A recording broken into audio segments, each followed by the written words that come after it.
The Cursed Song of Mount Goryū. Part 1, The Unholy Invitation. Ryuji, a wandering scholar, came to the village of Ase with a hunger for knowledge. He had heard stories of Mount Goryū, an ancient mountain that was home to spirits so powerful they could twist reality itself. But the villagers spoke only in whispers when the subject arose. Their eyes darted nervously toward the mountain as though it might hear them. The moment he arrived, an oppressive unease fell over him. The villagers avoided his gaze. The air around him seemed to hum with something ancient, something that didn't want to be disturbed. When Ryuji asked to stay the night, the village elder, Hiroshi, simply said, "The mountain speaks to those who listen. But if you hear its voice, there is no return. We are all already dead in its eyes." Despite the warnings, Ryuji's curiosity outweighed his fear. He was not a superstitious man. The next evening, after an unsettling meal of rice and fish, Ryuji walked to the village's shrine, a small, dilapidated structure at the edge of the forest. There, he found an old scroll that spoke of the Joragumo, the spider woman, a yokai said to weave webs of deception and death. As he unrolled the scroll, a single phrase caught his eye: "Those who gaze into the abyss shall see the spiders dance." Part 2, The Abyss Calls. Ryuji stood alone at the foot of Mount Goryū as night fell. The mountain, shrouded in mist, seemed to draw closer to him with each step. The forest surrounding the mountain was dense, the trees gnarled and twisted like the fingers of something long dead. At the base of the mountain, the ground was soft, unnaturally soft, as though the earth itself was breathing.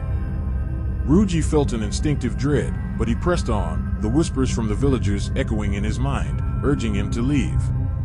His feet sunk slightly with every step he took, and the air grew heavy, thick with an oppressive weight. With each breath, the forest seemed to close in around him, suffocating him.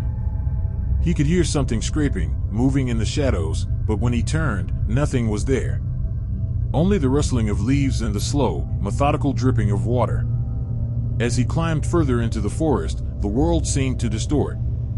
The trees became distorted shapes, their branches twisting in unnatural angles. The sound of his footfalls seemed muffled, as if the earth itself was absorbing his movements. And then, through the trees, he saw it, a figure standing just ahead, her face hidden beneath a veil of tangled hair. She was beautiful. Too beautiful. Her form was that of a woman, clothed in a white kimono that fluttered as though it were caught in a phantom wind. But as Ryuji drew closer, his stomach turned. Her neck was unnaturally long, stretching like a snake's, her arms far too long for her body, her fingers tipped with sharp, blackened nails. Her mouth was wrong. It split too wide, the edges of her lips stretching impossibly, revealing teeth too many to count, thin, jagged, and sharp like a predator's. The woman, the yokai, smiled at him. But it wasn't a smile. It was a hunger. She tilted her head, her voice a whisper, barely audible against the wind. "Do you hear the song, scholar? The song of the abyss?" Part 3, The Song of the Damned. Ryuji's mind suddenly felt heavy, as though something was pressing down on him from all sides. The woman, Joragumo, began to hum, a low, haunting melody that seemed to vibrate through the very earth beneath him. The sound wasn't coming from her mouth, but from everywhere. It surrounded him, filled his ears, crawled into his skull. At first, the song seemed beautiful, a lullaby, sweet and slow. But as it continued, it became twisted. Each note grated on his nerves, sharper and more discordant. It was as though the very fabric of reality was being torn apart by the sound. His vision began to warp, bending like molten glass. The trees around him pulsed, their trunks twisting and splitting open, revealing eyes within them, thousands of black, hollow eyes that stared at him, unblinking. Their gaze pierced his soul, and Ryuji felt the overwhelming urge to scream, but the song held him in place. His body froze. And then, the song shifted. It became something far worse. The melody distorted into a cacophony of shrill voices, a chorus of Yurei, their tortured wails rising and falling in time with the unnatural music. Their faces appeared around him, pale, hollow, their mouths twisted into silent screams. They beckoned to him, their fingers long and skeletal, their eyes empty pits of despair. "Join us, Ryuji," they whispered. "The mountain calls you. The abyss calls you. Your soul is ours." In that moment, Ryuji's mind shattered. The world around him no longer made sense. Time and space collapsed.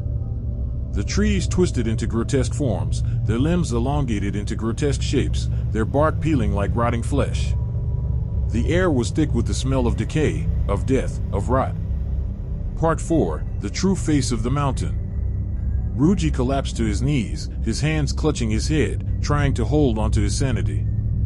The voices, the faces, the song, it all became too much. But through the haze of madness, he saw something move in the shadows. Something massive. A massive shape emerged from the darkness, a grotesque form that blotted out the stars. It was the Goryū, no longer in the guise of a woman, but something far worse. Her spider legs were thick, black, and shiny, dripping with some vile substance. Her body was no longer humanoid, but a grotesque mixture of human and spider, her lower half a mass of twisted, bloated legs, her upper half bloated and grotesque, swollen with rot. Her eyes, dozens of them, shone with malice, and her mouth opened impossibly wide, revealing rows upon rows of jagged, serrated teeth that dripped with dark, thick saliva. She spoke, her voice a raspy hiss that sounded like the wind through a graveyard. "You are too late. You have already heard the song. Your soul is forfeit." Ryuji's legs gave out, his body trembling as he fell to the ground, unable to escape. But the mountain had already claimed him. The air was thick with the scent of decay, the song of the Uria now all around him, filling every inch of his mind. The last thing Ryuji saw before his vision blackened was the image of a face, a pale, gaunt face, twisted with agony. It was Akiko, the lost soul of the mountain, her mouth open in an eternal scream, her eyes staring into his soul. Then, darkness. Silence.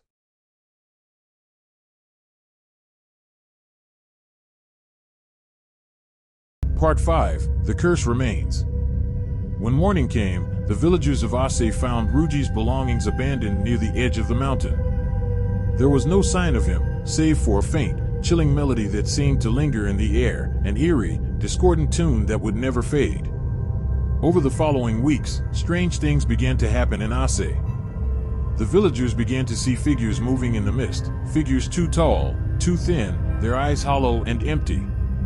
The cries of the Urii echoed through the village at night, and sometimes, when the wind was right, the song could be heard, distant and haunting, drifting down from the mountain. Children would wake up in the middle of the night, their faces twisted in terror, speaking in tongues they couldn't understand. And worse, some of them would disappear, vanishing into the night, their bodies never found. The curse of Mount Goryū was eternal. It was not merely a curse of death, it was a curse of existence itself. The souls of those who entered the mountain were never truly free. They would become part of the Goryū's web, trapped in the eternal, torturous song. Ase became a village of shadows.